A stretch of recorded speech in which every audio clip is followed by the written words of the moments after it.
Power of the underground.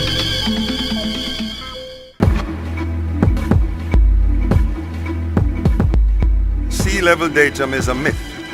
We don't know sea level.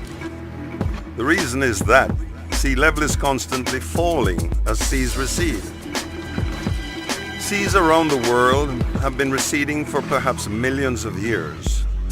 Receding seas, believe it or not, is why we have to keep dredging our harbors.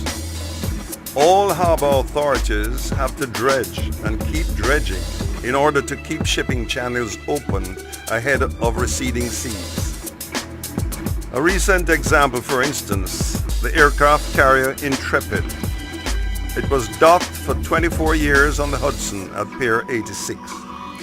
Recent attempts to move the ship proved futile until the dredges were called in to clear a passage.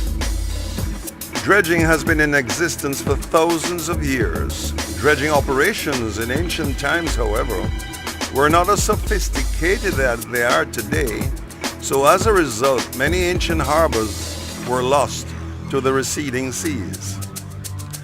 To understand the phenomena, we have to go back in time to explore successive eras in history. This is the only way to see where sea levels were back then for the purposes of comparison with where they are today.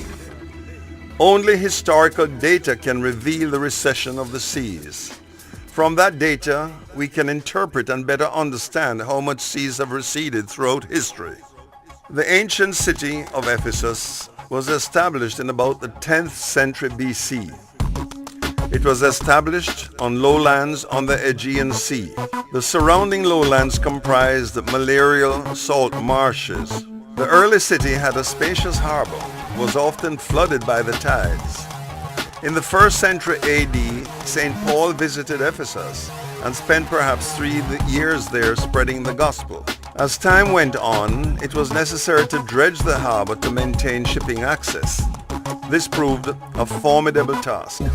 For well over 100 years, ending in the early Christian era, efforts were made to dredge the harbor to offset the effects of the receding sea. Attalus made the first attempt to keep the harbor open.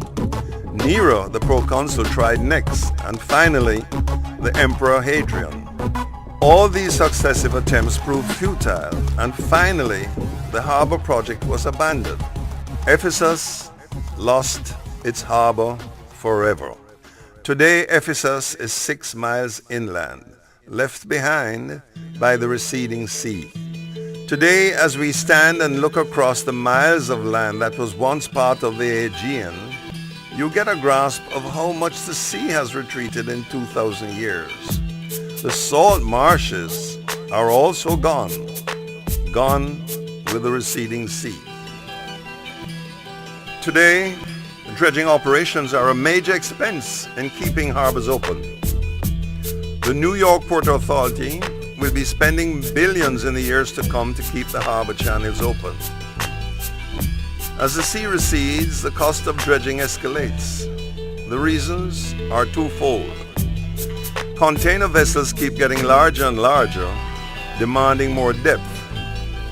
On the other hand, the sea's recession demands that channel have to be dredged deeper and deeper. Now the New York Port Authority is having to blast bedrock to get the greater depth demanded by the larger ships. The challenge for the future is to keep the harbor open at all costs. The Suez Canal was opened in 1869 with an average depth of 22 feet. Over the last 100 years, they have dredged to 30 feet and then to 40. Now they are dredging to 70 feet to accommodate megaships. All this dredging is done at great cost to keep the canal open. The dredging keeps on because it is necessary for the operation.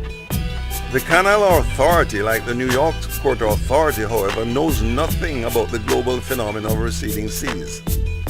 While the dredging goes on in the Suez Canal, the sea levels in the Red Sea and the Mediterranean have been falling. How do I know this? Again, history. We have to look back at history. Flight of the Israelites across the Red Sea tells us a lot about the sea's recession since that time in biblical history.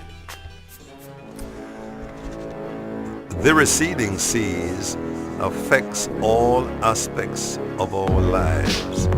So learn more on our next release, which is part 5 of The Mysterious Receding Seas.